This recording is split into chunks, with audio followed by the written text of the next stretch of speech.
का हार्दिक स्वागत है। आज हम एक विशेष दिन को मनाने के लिए यहाँ एकत्रित हुए हैं। हमारे पेरिश चर्च के संत पौलुस का महापर्व। संत पौलुस जो पहले साउल के नाम से जाने जाते थे, मसीह के घोर विरोधी थे, लेकिन दमिश्क के रास्ते में प्रभु यीशु के साथ उनके शक्तिशाली अनुभव ने उनके जीवन को हमेशा के लिए बदल दिया। वे ऐसे व्यक्ति बन गए जिन्होंने अपना पूरा जीवन सुसमाचार के प्रचार के लिए समर्पित कर दिया। उन्होंने अनगिनत यात्राएं की, बहुत सी कठिनाइयां सामना किया और कलीसिया के निर्माण में महत्वपूर्ण भूमिका निभाई। मसीह में एकता को दर्शाते हुए संत पौलुस कहते हैं, क्योंकि हम सब, चाहे यहूदी हो या यूनानी, दास हो या स्वतंत्र, एक ही आत्मा से एक ही देह में बपतिस्मा लिया और हम सब को एक ही आत्मा खिलाया गया। पहला कुरिन्थियों 12:13। शिक्षा। पौलुस ने सिखाया कि मसीह में हम सभी एक हैं, चाहे हम यहूदी हो या अन्य जाति, दास हो या स्वतंत्र, पुरुष हो या स्त्री। शरीर के रूप में कलीसिया में हम सब एक दूसरे से जुड़े हुए हैं। हम उनके विश्वास, उनकी आत्मीय भावना और ईश्वर के प्रति उनके अटूट प्रेम से प्रेरणा लेते हैं। आज हम विशेष रूप से संत पौलुस की मध्यस्थता से प्रार्थना करते हैं कि वे हमारे पेरिश, हमारे समुदाय और हमारे परिवार को आशीर्वाद दें। आइए अब हम अपनी तैयारी करें और इस पवित्र मिस्सा में पूरे मन से भाग लें, जिसमें हम अपने संरक्षण संत पौलुस के जीवन और शिक्षाओं पर मनन करेंगे। पिता, पुत्र और पवित्र आत्मा के नाम पर। अध श्री हमारा यह बलिदान प्रीति भोज प्रभु भोज मगान करे संपन्न ईश कृपा से प्रभु मसीह की आज्ञा से।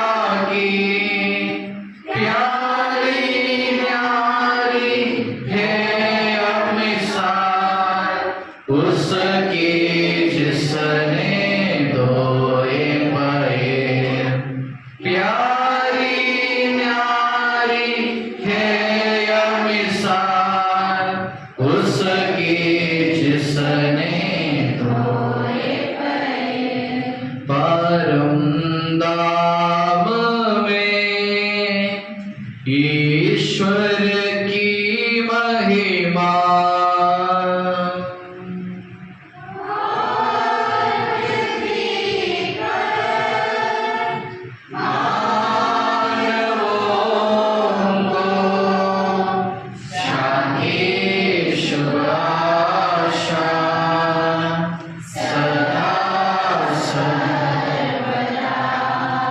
हे स्वर्ग पिता हमारे, पावन होवे तेरा नाम, आवे तेरा राज्य सदा, पावन पावन पावन।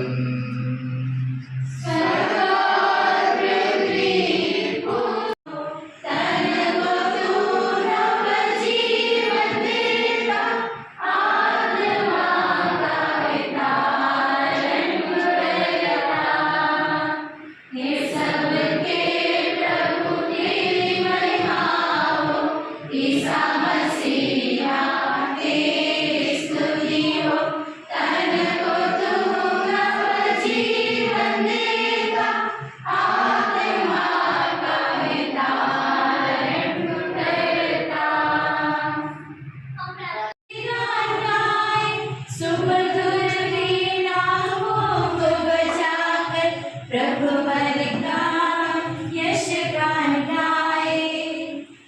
साथ हो। आपके और आपके आत्मा के साथ में। संत लूकास द्वारा घोषित हमारे प्रभु यीशु मसीह का पवित्र सुसमाचार। हमारे प्रभु यीशु मसीह की जय। मैं तुम लोगों से जो मेरी बात सुनते हो कहता हूँ, अपने शत्रुओं से प्रेम करो, जो तुमसे वैर करते हैं उनकी भलाई करो, जो तुम्हें शाप देते हैं उनको आशीर्वाद दो, जो तुम्हारे साथ दुर्व्यवहार करते हैं उनके लिए प्रार्थना करो, जो तुम्हारे एक गाल पर थप्पड़ मारता है दूसरा भी उसके सामने कर दो, जो तुम्हारी चादर छीनता है उससे अपना कुर्ता भी ले लेने दो, जो तुमसे मांगता है उसे दे दो, और जो तुमसे तुम्हारा अपना छीनता है उसे वापस मत मांगो। दूसरों से अपना प्रति जैसा व्यवहार चाहते हो तुम भी उनके प्रति वैसा ही किया करो। यदि तुम उन्हीं को प्यार करते हो जो तुम्हें प्यार करते हैं तो इसमें तुम्हारा पुण्य क्या है? पापी भी अपने प्रेम करने वालों से प्रेम करते हैं।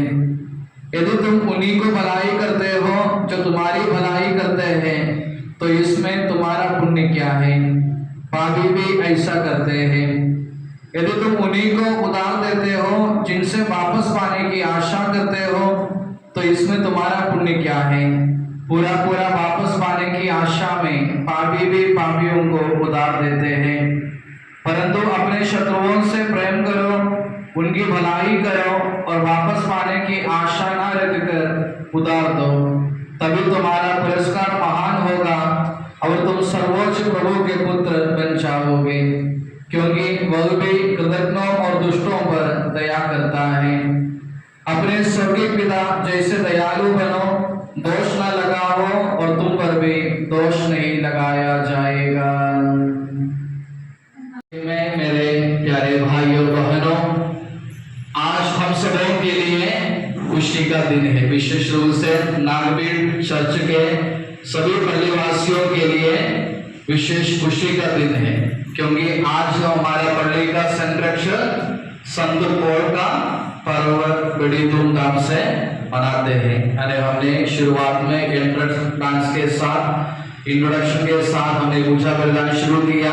अरे आज हम हमारा पल्ली का संरक्षक संत पौल का त्योहार मनाते हैं। तो सबसे पहले आप सभी को इस पुण्य पर्व का हार्दिक शुभकामनाएं तहे दिल से अदा करता हूं।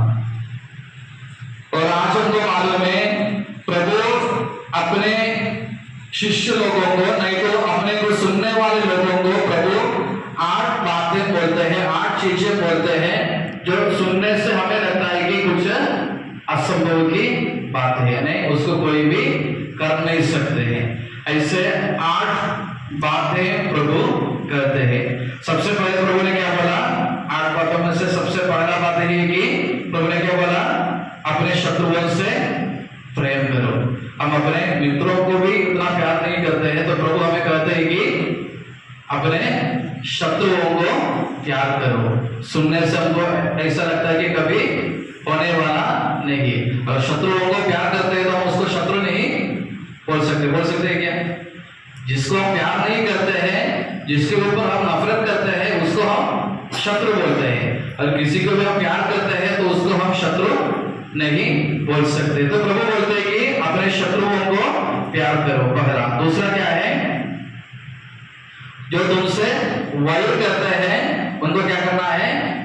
उनके साथ भलाई करना है। जो हमारे साथ वैर करते हैं तो उन लोग रास्ते से आने से हम मुंडी नीचे करके दूसरे रास्ते से चले जाते हैं। तो प्रभु हमें बोलते हैं कि जो तुम्हारे साथ वैर करते हैं उनको क्या करना चाहिए? उनका भलाई करना चाहिए। और तीसरा है कि जो तुम्हें शाप देते हैं उनको क्या करना है? उनको आशीर्वाद देना है। जो लोग बोलते हैं कि तुम कभी भी अच्छा नहीं होगा, ऐसे लोगों को आपको क्या बोलना है?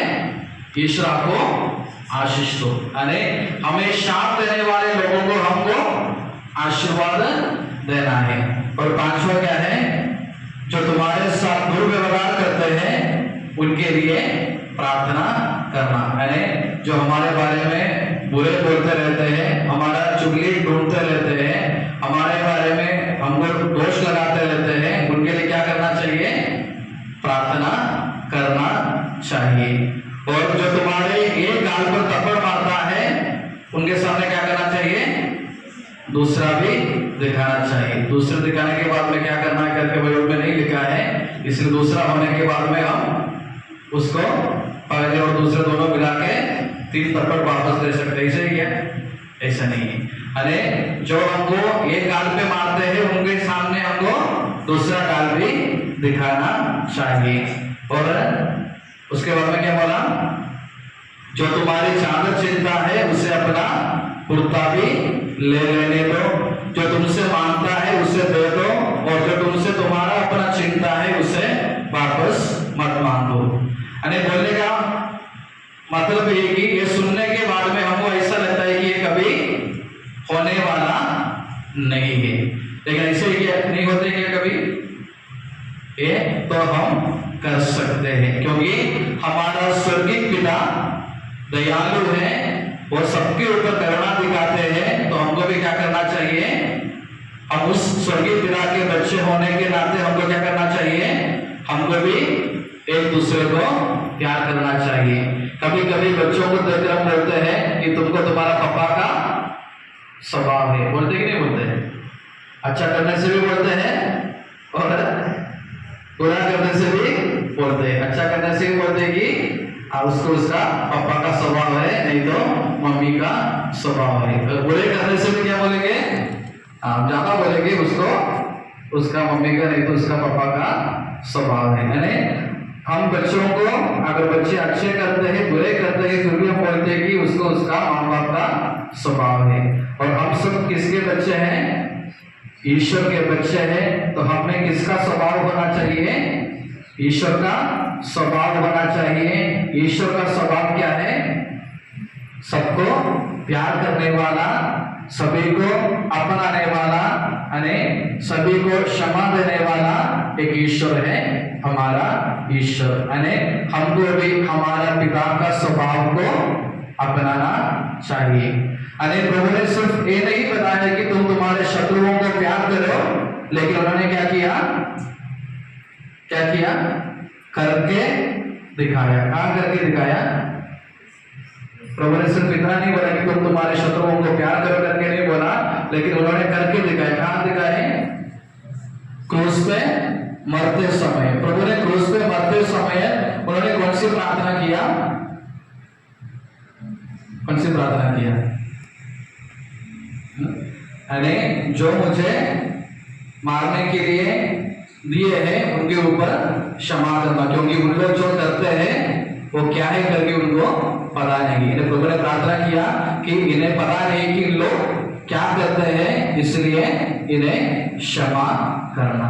तो हमको भी आज प्रभु ही कहते हैं कि नहीं तो हमको भी मिलने वाला पहला संदेश है कि हमको भी सबसे पहले क्या करना चाहिए, प्रभु के स्वभाव को, क्योंकि हम प्रभु के बच्चे हैं तो हमको हमारा पिता का स्वभाव को अपने जिंदगी में अपनाना चाहिए। यानी हमको एक दूसरे के ऊपर करुणा दिखाना है, हमको एक दूसरे को क्षमा करना है।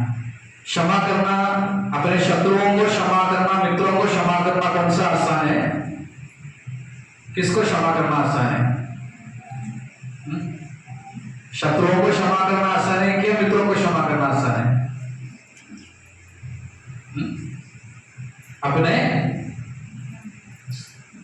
कोई बोलते नहीं क्या, किसको क्षमा करना आसान है, अपने शत्रुओं के मित्रों को, मित्रों को, यानी अपने शत्रुओं को क्षमा करना आसान है। क्यों आसान है, मैं उदाहरण बताता हूं कि नागपुर में पढ़ने वाले एक बच्चे को परीक्षा में फर्स्ट रैंक मिला। हमको कुछ लगता है क्या, हमको कुछ भी नहीं लगता है, लेकिन हमारे क्लास में पढ़ने वाले एक बच्चे को हमसे ज्यादा 1 मार्क भी मिले तो हमको क्या लगता है, अच्छा लगता है कि बुरा लगता है? थोड़ा सा ज्यादा, नहीं ज्यादा नहीं, थोड़ा सा शुरू हो जाता है। नागपुर में रहने वाला कोई 3 मंजिल का बंगला बनाए तो भी हमको कोई प्रॉब्लम नहीं है। पड़ोस में रहने वाला आदमी 2 कमरे का एक घर बनाए तो भी हमको क्या होता है, अच्छा लगता है क्या, अच्छा नहीं लगता है। इसलिए मैंने बोला हमको किसको क्षमा करना आसान है, शत्रुओं को क्षमा करना आसान है, क्योंकि वो हमारी जिंदगी में है ही नहीं। अगर कुछ किया उन लोग हमारे जिंदगी में है ही नहीं, हमारे दिल के पास नहीं, इसलिए उनको क्षमा करना आसान है। उनको क्षमा दिया, उन लोग तो चले गया, तो जैसा हम बोलते हैं रात गई बात गई, ऐसा रहता है कि हो गया। तो उनको शत्रुओं को क्षमा देना बहुत आसान है, मित्रों को क्षमा करना मुश्किल है। क्यों? बार बार हमारे मन में ऐसे आते रहते कि इन्होंने तो मेरे साथ ऐसा ही किया, मैंने तो इनको इतना मदद किया फिर भी उन्होंने मेरे साथ ऐसा किया। उस दिन उनके साथ में कोई भी नहीं था, मैंने मेरा पैसा खर्चा करके उनको मदद किया, फिर भी आज वह मेरे साथ ऐसा ही किया। मित्रों को क्षमा करना बहुत मुश्किल है, क्योंकि बार बार हमारे मन में आते रहते हैं। अगर आप लोग सोच के देखो, कुछ हम इतने शिविर में भाग लेते हैं, नहीं तो रिट्रीट में भाग लेते हैं, सब भाग लेने के बाद में हम अपने मित्रों को क्षमा करते हैं, सभी को हम क्षमा देते हैं। लेकिन घर में झगड़ा होते समय है, पति पत्नी के बीच में झगड़ा होते समय, उदाहरण के लिए बोलते हैं, पति पत्नी के बीच में झगड़ा होते समय है, पति ने तो पत्नी को क्या बोलता है झगड़ा होने के बाद में, उस दिन में तुमने मेरे साथ ऐसा ही किया था। किस दिन? 15 साल पहले के बाद बोल रहे हैं, उस दिन भी तुम मेरे साथ ऐसा ही किए थे। हमने इतना शिविर में भाग लिया, इतना पाप स्वीकार किया, इतने लोगों को क्षमा दिया, सब करने के बाद जब बातें आते हैं, झगड़ा आते हैं, पहले हम क्या बोलते हैं? उस दिन भी तुम मेरे साथ ऐसा ही किया। उस दिन बोले तो पिछले दिन नहीं, पिछले महीने के नहीं है, 15 साल पहले के बाद बोल रहे। हम हमारे मन में उसको अभी भी ताजा करके रखा है, जब चाहिए तो बोलने के लिए। बोलने का मतलब ये है कि हमको शत्रुओं को क्षमा करना, नहीं तो हमारे मित्रों को क्षमा करना उतना आसान बात नहीं है। लेकिन हम हमारे स्वर्गीय पिता के बच्चे हैं, तो हमको उसका स्वभाव को तो अपनाना चाहिए। मैं आप लोगों को उदाहरण बताता हूँ। आप लोग सिस्टर रानी मेरे के बारे में सुना है क्या? सिस्टर रानी मेरिया हमारे समय का एक संत है, तो उसको एक सिस्टर था, उसको एक आदमी ने चाकू से उसको मार डाला। मार डालने के बाद में कुछ साल के बाद एक उनका जो बहन जो है, वो भी एक सिस्टर है, उन्होंने क्या किया, रक्षाबंधन के दिन जाके उस आदमी के हाथ में राखी बांधा और उसको बोला मैं तुम्हें क्षमा करता हूँ। हम इससे कोई करते नहीं है। अपने बहन को जो चाकू से मार डाला, उसको हाथ में राखी बांध कर वो बोलते हैं कि मैं तुम्हें क्षमा करता हूँ। उस आदमी को अपने घर में लेके गया और अपने घर में भी कुछ दिन रखे। ये कुछ असंभव की बात नहीं है। जो प्रभु को स्वीकार करते हैं, प्रभु के स्वभाव को अपनाते हैं, उनके लिए ये तो संभव की बात है। हम कल हमारा पेंसिल कौन चोरी करके लेके किया, उसको भी हम क्षमा नहीं कर सकते हैं, तो इतने बड़ा क्षमा अपन कहां से देंगे? और आप लोग ग्राहम स्टेन्स के बारे में सुना है क्या? नहीं सुना है, सिस्टरों को सुना होगा। ग्राहम स्टेन्स को कितने बच्चे थे? दो बच्चे थे। नाम क्या था? फिलिप और टिमोथी। एक ग्राहम स्टेन्स उनके दोनों बच्चों को क्या किया? जलाया गया। और उसके बाद में जब बच्चे छोटे छोटे थे, तो छोटे बच्चों को, उसके पति को जलाया गया। लेकिन उसका मिसिस ग्लाडिस तक उसका नाम है, उन्होंने जिन्होंने ये काम किया उसको क्या बोला? मैं तुम्हें क्षमा करता हूँ। उन्होंने बोला कि मैं तुम्हें क्षमा करता हूँ। आप लोग पापा जॉन पॉल द्वितीय के बारे में सुना है? अभी का हमारा पापा कौन है? संत पापा लियो चौदावे। उनको प्रार्थना में बोलना है, इसलिए हमको याद है कि अभी का पापा है कि लियो चौदावे। इसके पहले कौन था? पोप बेनेडिक्ट 16वां। उसके पहले फ्रांसिस, नहीं, इसके पहले कौन था? संत फ्रांसिस था। उसके पहले संत पापा बेनेडिक्ट थे। जॉन पॉल द्वितीय पापा ने क्या किया? जब वो पापा के शासन काल में था, क्या हुआ था? एक आदमी ने उसको गोली मारा। जॉन पॉल द्वितीय पापा को एक आदमी ने गोली मारा, तो गोली मारा करके उसको पुलिस ने पकड़ के कहाँ लेके गया? पिकनिक के लिए। कहाँ लेके गए? जेल में लेके गया और उसको जेल में डाल दिया। लेकिन पापा ठीक होने के बाद में पापा ने क्या किया? जेल में जाके उसको मिला और उसको क्या बोला? तुमको तुम्हारा सजा तो मिलना चाहिए। से बोले क्या? नहीं बोला। उन्होंने क्या बोला? मैं तुम्हें क्षमा करता हूँ, जैसे मेरा ईश्वर मुझे सिखाया है वैसे मैं तुम्हें भी क्षमा करता हूँ। हमारे सामने इतने सारे उदाहरण है कि हम कैसे किस प्रकार एक दूसरे को क्षमा कर सकते हैं। जैसे सिस्टर रानी मरी के जिन्होंने मार डाला तो उसके हाथ में राखी बांधे उनका बहन सिस्टर सेल्मी, और ग्रहण स्टेन्स ने अपने पति को और बच्चों को जलाए हुए आदमी को क्षमा की, उसका वाइफ ग्लाडिस, और संत जॉन पॉल द्वितीय जिन्होंने उसको गोली मारा उसके जेल में जाके उसको मुलाकात किया और उसको बोला प्रभु तुम्हें क्या करते हैं और मैं तुम्हें क्षमा करता हूँ। हमारे सामने इतने उदाहरण है कि हम भी हमारे स्वर्गीय पिता के स्वभाव को अपनाते हुए एक दूसरे को क्षमा कर सकते हैं। तो पहला मैसेज है कि हमको भी एक दूसरे को करुणा दिखाना चाहिए। दूसरा, हमको हमारा स्वर्गीय पिता का स्वभाव को अपने जीवन में उतारना चाहिए। जो छोटे बच्चे झगड़े करते हैं, आप झगड़ा करते क्या? हम अच्छे बच्चे हम नहीं करते। जब छोटे बच्चे झगड़ा करते हैं, अगर हम उसको पूछेंगे तुम लोग काय के लिए झगड़ा करते हैं, बच्चे क्या बोलेंगे? बच्चे क्या बोलते हैं? उन्होंने मुझे मारा इसलिए मैं उसको भी मारा। बोलते कि नहीं बोलते? उन्होंने मुझे गाली दिया पहले इसलिए मैं उसको भी गाली दिया। आखिर में क्या बोल सकते हैं? उन्होंने किया इसलिए मैं भी किया। हमारे सभी जगह के बच्चों को पूछेंगे कि तुम क्यों झगड़ा किया, क्यों उसको गाली दिया, क्यों ऐसा किया, तो पहले क्या बोलेंगे? उन्होंने किया इसलिए मैं भी किया। हम भी हमारे जिंदगी में ऐसे है कि उन्होंने किया इसलिए हम भी करते रहते हैं। प्रभु हमारे सामने ऐसा एक गोल्डन रूल एक सुवर्ण नियम रखते हैं कि नियम क्या है कि जैसे दूसरे लोग तुम्हारे साथ व्यवहार करना तुम चाहते हैं वैसे क्या करना चाहिए? तुम लोग भी दूसरे के साथ में व्यवहार करना चाहिए।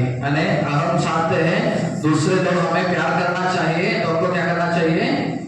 हमको भी दूसरों को प्यार करना चाहिए। हम चाहते हैं दूसरे लोग हमारा मदद करना चाहिए, हमारा साथ देना चाहिए, तो हमको क्या करना चाहिए? हमको भी दूसरों को मदद करना चाहिए, दूसरों को साथ देना चाहिए। हम बोलते हैं कोई मुझे समझता नहीं, कोई मुझे सुनता नहीं। हमको सोचना चाहिए कि हम कितने लोगों को सुनते हैं, हम कितने लोगों को समझते हैं। इसलिए प्रभु ने जो नियम दिया, जो सुवर्ण नियम करके मैंने बोला गोल्डन रूल क्या है? जैसे दूसरे लोग तुम्हारे साथ व्यवहार करने की तुम इच्छा करते हैं वैसे तुम भी एक दूसरे के साथ व्यवहार करना चाहिए। अब हम बोलते हैं कि हमको दोस्त नहीं है तो हमको सबसे पहले क्या करना चाहिए? हमको एक दोस्त बनना चाहिए। हम बोलते हैं मुझे कोई दोस्त नहीं है, अगर ऐसा हम बोलते हैं तो हमको सबसे पहले क्या करना चाहिए? हमें एक दोस्त बनना चाहिए। हम बोलते हैं मुझे कोई साथ देता नहीं तो हमको पहले क्या करना चाहिए? हमको दूसरों को साथ देना चाहिए। और हम बोलते हैं कि मुझे कोई सुनता नहीं तो हमको क्या करना चाहिए? पहले हमको दूसरों को सुनना चाहिए। क्या सुनना है? दूसरों को चुगली नहीं, लेकिन दूसरों का भलाई बोलना है, दूसरों के बारे में अच्छा बताना है। जैसे दूसरे लोग हमारे साथ करने की हम इच्छा करते हैं वैसे हमको भी दूसरों के साथ व्यवहार करना चाहिए। तो चौथा मैसेज है कि हमको भी क्या करना चाहिए? हम कैसे चाहते हैं वैसे हमको दूसरों के साथ व्यवहार करना चाहिए। और हमको मालूम है 2 दिन पहले हमने यीशु का पवित्रतम हृदय का त्योहार मनाया। यीशु के हृदय का विशेषता क्या है? यीशु की हृदय की विशेषता पिछले की नीचे उधर है। यीशु की हृदय की विशेषता क्या है? यीशु का हृदय बाहर है, हम सबों का हृदय अंदर है। बराबर है कि नहीं? ईश्वर हृदय हमको बाहर देखने के लिए मिलता है। हम सबों का कहाँ रहते हैं? अंदर। हमको देखने से हमारा हृदय किसी को देखते क्या? आप लोग बोलते हैं कि तुमको कड़ी हृदय का आदमी है, ऐसा करके बोलते हैं, हार्ड हार्टेड आदमी करके बोलते हैं, लेकिन हमारे हृदय को तो कोई आज तक देखा नहीं है। ईश्वर का हृदय हमारे हृदय में भरा क्या है? ईश्वर का हृदय बाहर रहते हैं, हमारे हृदय अंदर रहते हैं क्या? नहीं। फर्क यही है कि ईश्वर का हृदय सबको अपनाता है, यानी ईश्वर का हृदय सभी को प्यार करता है, सभी को अपनाता है, यानी किसी को भी तिरस्कार नहीं करता। और हमारा प्यार कैसे रहता है? हमको जिसको चाहिए उसके साथ हम प्यार करेंगे, बाकी तो हमारा बाउंड्री के बाहर करेंगे। तो जिसको हम जो हमारे साथ अच्छा से रहते हैं उनको हम प्यार करेंगे, बाकी सब हमारे घर के नहीं तो हमारे दिल के बाहर रहते हैं। यानी यीशु की हृदय की विशेषता ये कि हम कितना भी पाप करने के बाद में भी अगर हम पश्चाताप करते हैं तो प्रभु में क्या करता है? हमें स्वीकार करता है, हमें प्यार करेंगे। जैसे उड़ाऊ पुत्र के दृष्टांत में हमने पढ़ के सुना है कि जब उड़ाऊ पुत्र जब वापस आया उसके पिता ने क्या किया? दोनों हाथ फैलाते हुए उसका स्वागत किया, उसको आलिंगन किया, उसको चुंबन दिया। ये सब यानी उसी प्रकार हमारा स्वर्गीय पिता भी हमें इतना प्यार करते हैं, हमें अपनाते रहते हैं। सब हमको क्या करना चाहिए? ईश्वर के प्यार को समझते हुए ईश्वर के पास लौटना चाहिए, ईश्वर के पास वापस आना चाहिए। नहीं ईश्वर से दूर होने का चांस नहीं, लेकिन ईश्वर के पास आने का चांसेस को हमको ढूंढना चाहिए। यानी ईश्वर का हृदय हम सबको अपनाता है, हम सबको जैसे के वैसा स्वीकार करते हैं, हम सबों को ईश्वर प्यार करते हैं। जब हम झगड़ा करते हैं हम कैसे बातें करते हैं? झगड़ा करने से हम कैसे बातें करते हैं? धीरे से बात करते हैं क्या? कैसे बात करते हैं? जोर से बात करते हैं। जिसके साथ झगड़ा करते हैं वो आदमी कहाँ रहता है? 2 किलोमीटर की दूरी पे रहते क्या? कहाँ रहते हैं? हमारे पास, हमारे सामने रहते हैं। उसको देख के ही हमारा आवाज ऊपर जाते हैं। क्यों ऐसा होता है? नहीं तो जिसको हम प्यार करते हैं, जो प्रेमी प्रेमिका है, लवर्स है, यानी उन लोग कैसे बातें करते हैं? जोर से बोलते क्या? धीरे से बोलते हैं। यानी लवर्स का छोड़ दो, लवर्स बोलते अपन किसी को भी प्यार कर सकते हैं, पापा को भी प्यार कर सकते हैं, मम्मी को भी प्यार कर सकते हैं, बच्चों को भी प्यार कर सकते हैं। हम जब बच्चों को प्यार करते हैं, बच्चों के साथ बातें करने का तरीका अलग है। जब बच्चों के साथ गुस्सा करते हैं वो बातें करने का तरीका अलग है। जब प्यार करते हैं हम कैसे बोलते हैं? धीरे से बेटा ये सब बोल के हम उसको बोलते हैं। गुस्सा होने के बाद में कौन सा शब्द पहले इस्तेमाल करते हैं हमको सोचना चाहिए, और हम जोर से चिल्लाते हैं। क्यों प्यार करते समय हम धीरे बोलते हैं, नहीं तो जब झगड़ा करते समय हम क्यों जोर से चिल्लाते हैं? इसका कारण क्या है? दोनों समय जिसके साथ हम बातें करते हैं वो हमारे सामने ही रहते हैं, तो क्यों हमको जोर से चिल्लाना पड़ता है? क्योंकि झगड़ा करते समय जिसके साथ हम झगड़ा करते हैं उसका हृदय हमारे हृदय से दूर है। जिसको हम प्यार करते हैं उसका हृदय हमारे हृदय के नजीक है। इसलिए हम बोलते हैं जब गुस्सा करते हैं, झगड़ा करते हैं, तो जिसके साथ हम बातें करते हैं उससे हमको बढ़ता नहीं, उसका हृदय हमारे हृदय से दूर रहते हैं, इसलिए हम चिल्लाते रहते हैं। अरे जब हम प्यार करते हैं तो प्यार में सब कुछ ठीक है, जब प्यार करते हैं तो हम धीरे से बातें करने से भी दूसरे को समझता है। नहीं कभी कभी बातें नहीं करने से भी हम समझ सकते हैं कि दूसरा व्यक्ति क्या बोलना चाहते हैं। यानी उदाहरण के लिए अगर कोई घर में कोई मेहमान आया, मेहमान आने के बाद में पापा बोलेंगे कि बैठो करके उसको बोलेंगे मेहमान को, और उसके बाद में पापा घूम के मम्मी की तरफ देखेंगे तो मम्मी को समझ में आता है काय के लिए देखा, काय के लिए देखते हैं? चाय पानी देने के लिए। तो बोलने की जरूरत नहीं कि मेहमान को बिठाने के बाद में मम्मी को तरफ देख के बोलने की जरूरत नहीं, इसके लिए चाय बना करके बोलने का जरूरत नहीं है। पापा एक बार घूम के देखने से मम्मी को समझ में आते है कि अभी क्या करना है, उनके लिए चाय बनाना है कि खाना बनाना है, क्या है वो समझ लेते हैं। यानी जब प्यार में रहते हैं कभी कभी हमको बातें करने का भी जरूरत नहीं रहते हैं, लेकिन जब गुस्सा में रहते हैं, झगड़ा करते हैं, तो हमारा हृदय दूसरों से दूर रहते हैं। यानी यीशु का अति पवित्र हृदय हमको यही बताते हैं कि हमको भी क्या करना चाहिए, यीशु के हृदय के जैसे हमारे हृदयों को बनाना चाहिए। यानी हमको भी क्या करना चाहिए, सभी को स्वीकार करना चाहिए, सभी को प्यार करना चाहिए, सभी को अपनाना चाहिए। यानी हमको हमारे घर को, हमारा मकान को हमको क्या बनाना चाहिए, घर बनाना चाहिए। मकान और घर में क्या फर्क है, मकान और घर में क्या फर्क है, हाउस और होम में क्या फर्क है?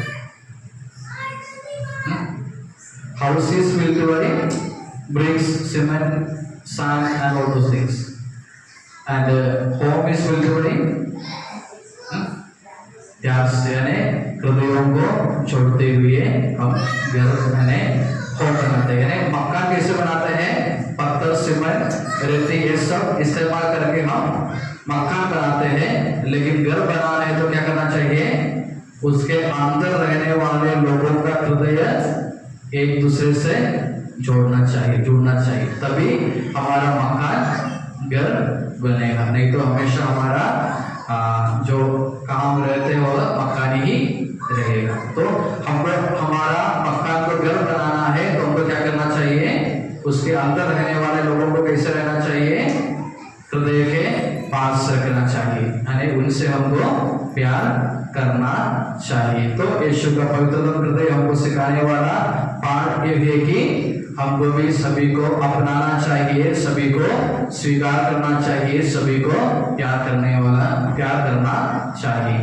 और आज हमने शुरुआत में बोला, आज हम किसका पर्व मनाते हैं, संत पेतरुस और संत पौल का पर्व मनाते हैं। संत पेतरुस कौन है मालूम है? संत पेतरुस कैटेकिज्म बच्चे एंजल सेंट पीटर कौन है? कोई बोल सकते हैं पेतरुस कौन है करके? किसी का काका मामा तो नहीं लगता है, तो कौन है पेतरुस? यीशु के 12 प्रेरितों में से एक है और सभी प्रेरितों का लीडर है। उन्होंने यीशु के साथ 3 साल घूमा फिरा, यानी यीशु के साथ रहा, यानी ऐसा जो व्यक्ति है पेतरुस। और पेतरुस की विशेषता क्या है, उन्होंने पाप नहीं किया, बहुत बार पेतरुस ने पाप किया, इतना ही नहीं कि वो बोल दिया कि यीशु को मैं जानता भी नहीं करके उन्होंने बोल दिया, यानी अपने फायदा के लिए यीशु को नकारा वाला एक आदमी है पेतरुस। लेकिन पेतरुस की विशेषता क्या है, जब उनको मालूम हो गया मैंने जो किया वह गलत था, वो पाप था, उन्होंने क्या किया, वापस पलटकर यीशु के पास आया और सभी से ज्यादा यीशु को प्यार किया। कहाँ लिखा है सभी से ज्यादा पेतरुस ने यीशु को प्यार किया करके?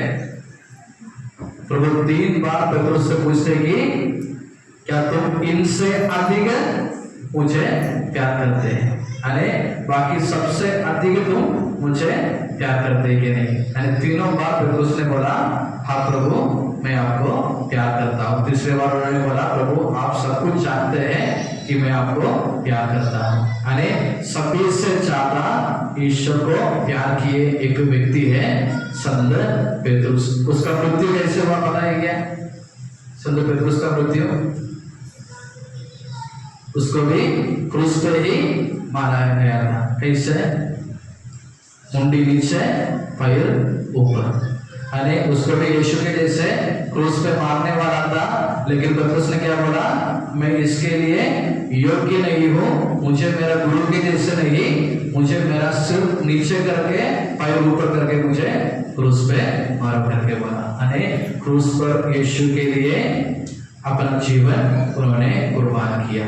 अने पेट्रोस ने सबसे ज्यादा प्रभु को प्यार किया। अने उन्होंने पाप किया, सभी प्रकार की गलती की, सब करने के बाद में जब उनको मालूम हो गया मैं गलत हूँ, मैं पापी हूँ, उन्होंने पश्चाताप करके प्रभु के पास वापस आया और सभी से ज्यादा उन्होंने प्रभु को प्यार करना शुरू किया। उस प्यार का एक प्रतीक है उसका मृत्यु क्रूस पर, यानी मुंडी नीचे और पैर ऊपर करके उसका जो मृत्यु है उसका प्यार का एक प्रतीक है।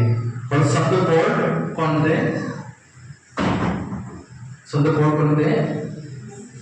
एक पढ़े लिखे आदमी थे। उनका काम कौन सा था कि सभी ख्रिस्ती लोगों का सताना उसका काम था। कब उसका मन परिवर्तन हुआ? एक बार वह घोड़े के ऊपर बैठकर दमास्कस जा रहे थे, तब क्या हुआ?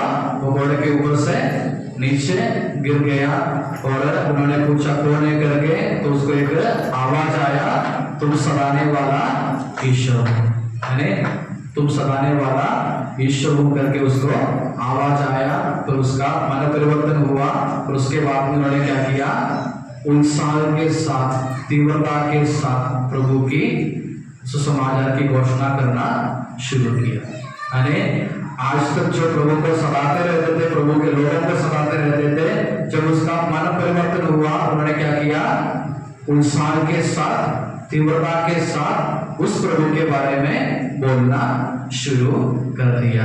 यानी हमको ये दोनों संतों के जैसे हमको भी बनना है कि पेट्रुस के जैसे हमको भी प्रभु के पास वापस आना है, प्रभु को प्यार करना है और संत पौल के जैसे हमें भी उत्साह के साथ, यानी तीव्रता के साथ हमको भी प्रभु के बारे में घोषणा करना चाहिए। और हम सब ख्रिस्ती हैं, हम सब प्रभु के बच्चे हैं करके कैसे लोगों को समझ में आएगा? कैसे समझ में आएगा हम ख्रिस्ती हैं करके? नहीं तो हम प्रभु को मानने वाला लोग है करके कैसे लोगों को पता चलेगा? कैसे पता चलेगा? हमारा आचरण को, हमारे व्यवहार को देखते हुए लोगों को समझ में आता है कि क्या हम सचमुच प्रभु का शिष्य है या नहीं। मैंने एक छोटा सा कहानी बोलकर खत्म करता हूँ। मैंने एक बार बताया था कहानी, एक मगरमच्छ और बिच्छू का कहानी। याद है किसी को? किसी को भी याद है तो ठीक है बोलूँगा। कितने बातें आपको याद रख रहा है, तो एक छोटे छोटे कहानी हम कहाँ याद रखते कि नहीं। तो एक कहानी ऐसे है कि एक मगरमच्छ और बिच्छू को देखेंगे, कोई काटा है किसी को? बिच्छू ने काटा गया, नहीं काटना चाहिए। और मगरमच्छ को देखे क्या? कहाँ देखे? मगरमच्छ को कहाँ देखे? रोड पे? कहाँ देखे? तालाब में देखे हैं।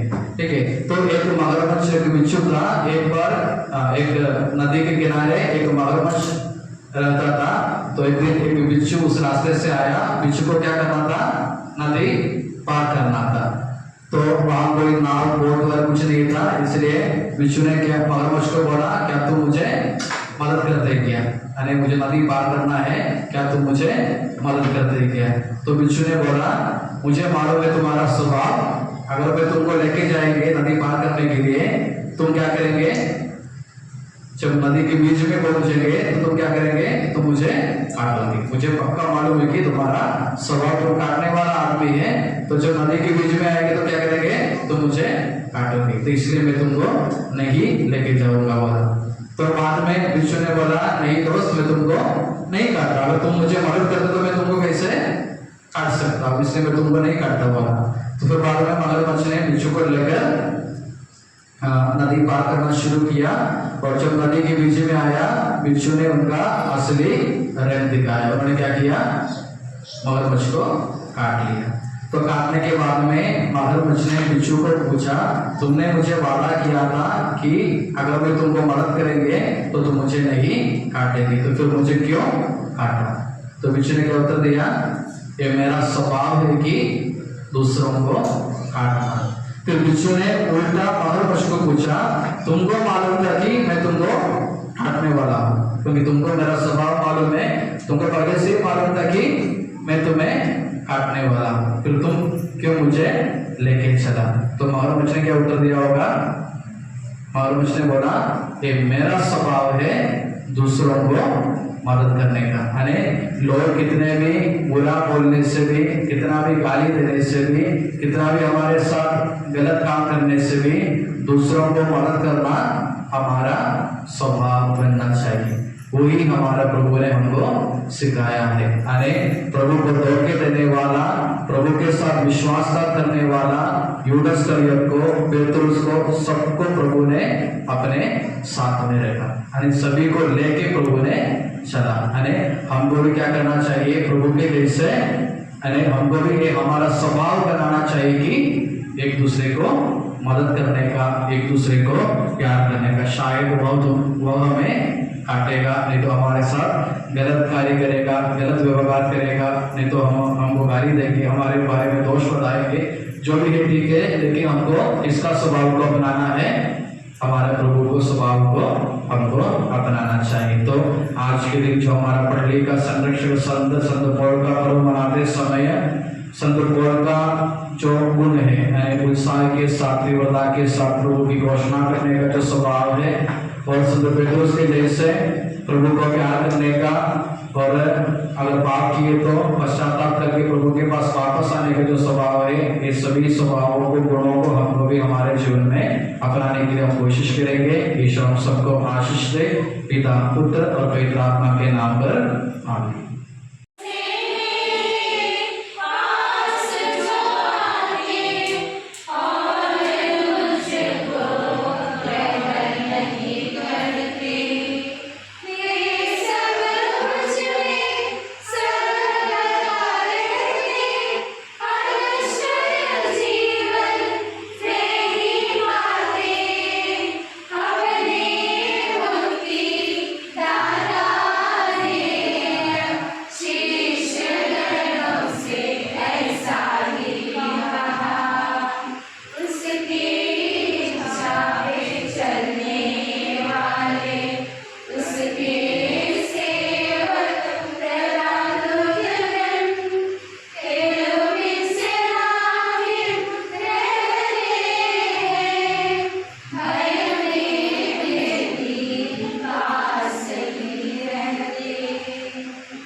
हमारे प्रभु यीशु मसीह की कृपा,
संत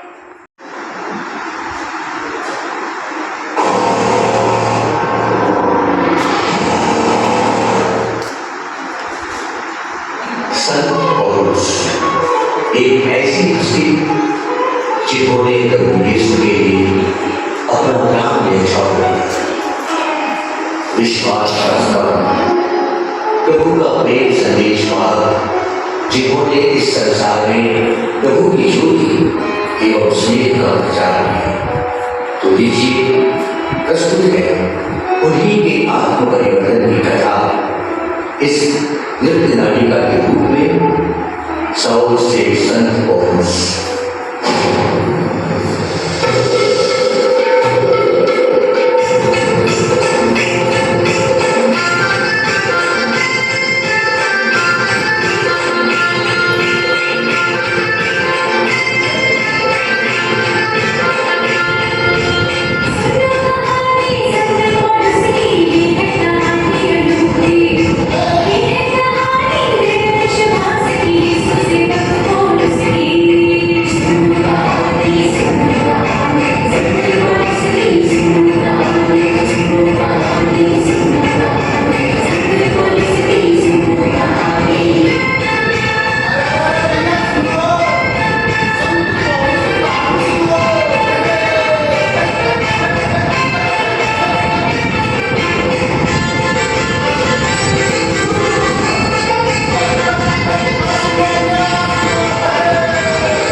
और प्रभु भक्तों को घसीटकर मंदिर में डाल दिया।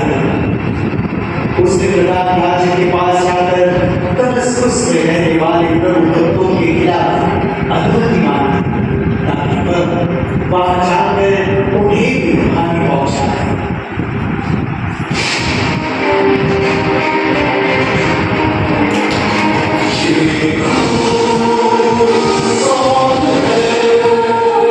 He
वे अपनी गलती स्वीकार करते हैं और अपने समूह में लौटते हैं तो ठीक, नहीं तो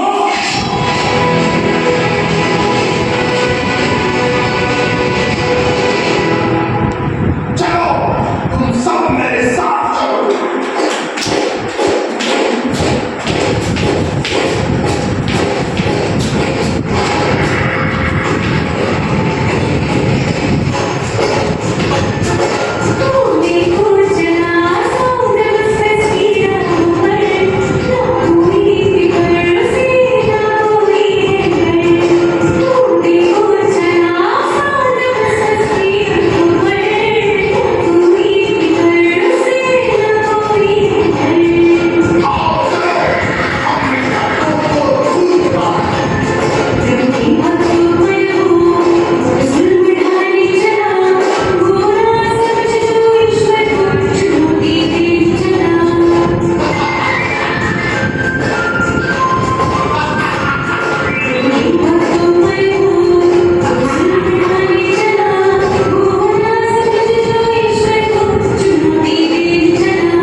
यीशु, मैंने तो बहुत बड़ा प्रोजेक्ट तो दर्शन दिया है, मैं और नहीं बोलना चाहता हूँ। और एक बार आप सभी को इस पर्व की हार्दिक शुभकामनाएं तहे दिल से अदा करता हूँ।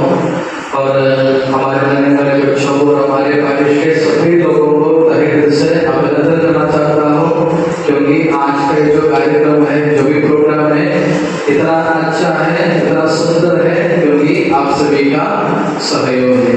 तो आप सभी को, हमारे रहने वाले बच्चों से लेकर सभी को, जैसे आज स्टेज पे और उसके पीछे खाना बनाने के लिए आए सभी लोग, उनके तरफ से जितना होता है उतना सभी लोगों ने आज सहयोग दिए हैं, कार्य किए हैं, इसलिए सभी को विशेष रूप से तहे दिल से अभिनंदन करता हूँ और साथ ही साथ धन्यवाद भी देता हूँ। मैंने आज फीस मनाते समय एक ही शब्द बोलता हूँ कि ऐसा कुछ करते रहिए खुदा ही खुश हो जाए।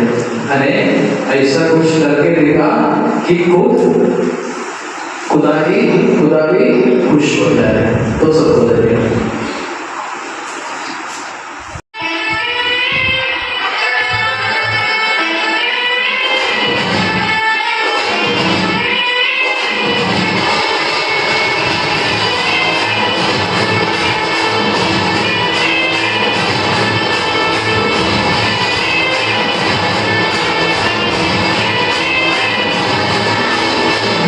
ईशु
वह एक प्रखर विश्वासी और मसीह के सुसमाचार के उत्साही प्रचारक बन गए।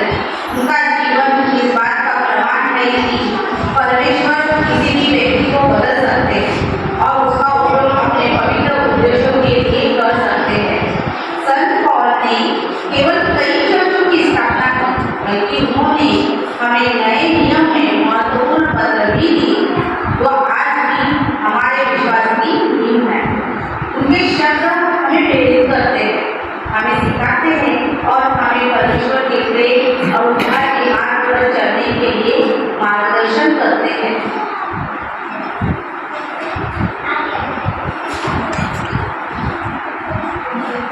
आइए उनके कुछ प्रसिद्ध कथनों पर विचार करें जो हमारे विश्वास के लिए महत्वपूर्ण है।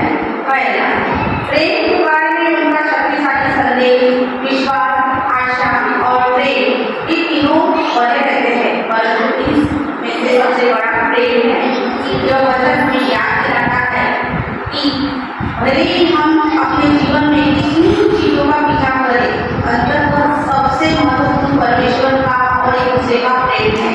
प्रेम हमें बांधता है, हमें क्षमा करने की शक्ति देता है और हमें परमेश्वर के करीब लाता है। संत पौल ने इस समय अपने जीवन से इस प्रेम को जिया। दूसरा, सुसमाचार की शक्ति में उनका अटल विश्वास, क्योंकि मैं उस सुसमाचार से नहीं ले जाता जो हरेक विश्वास करने वाले के लिए उद्धार के निमित्त परमेश्वर की सामर्थ्य है, पहले यहूदियों के लिए और फिर यूनानियों के लिए।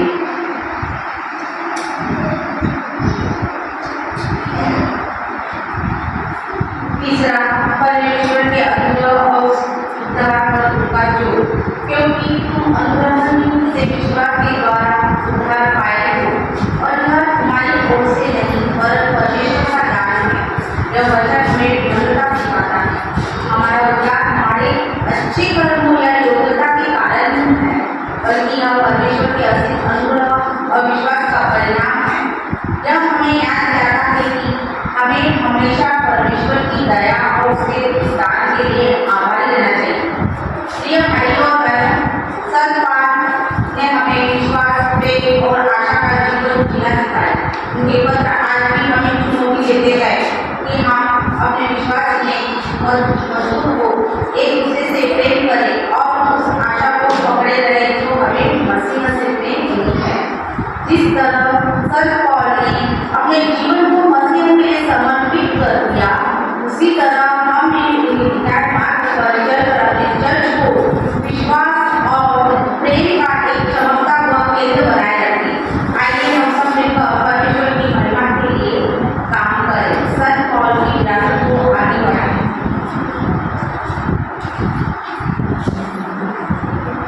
प्रिय भाइयों और बहनों, संत पौल ने हमें विश्वास और प्रेम, आशा का जीवन जीना सिखाया। उनके पत्र आज भी हमें चुनौती देते हैं कि हम अपने विश्वास में मजबूत हो, एक दूसरे से प्रेम करें और उस आशा को पकड़ें जो हमें मसीह में मिली है। जिस तरह संत पौल ने हमें अपने जीवन को मसीह के लिए समर्पित कर दिया, उसी तरह हम भी उनके दिखाए मार्गदर्शन कर अपने चर्च को विश्वास और प्रेम का एक चमकता हुआ केंद्र बनाए रखें। आइए हम सभी का परमेश्वर की महिमा के लिए काम करें और संत पौल की विरासत को आगे बढ़ाएं। जय मसीह। आमीन।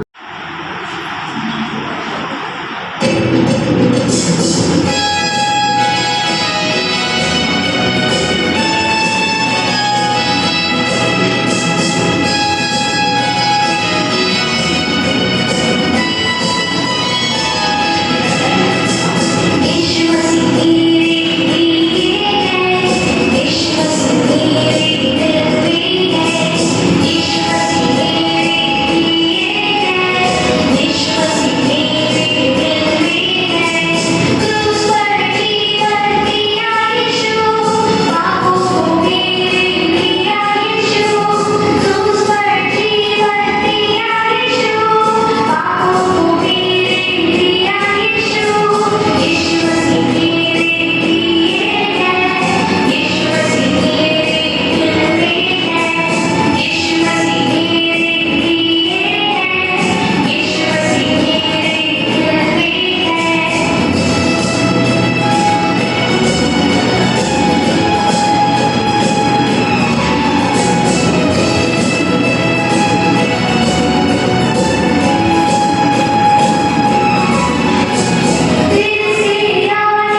Hallelujah.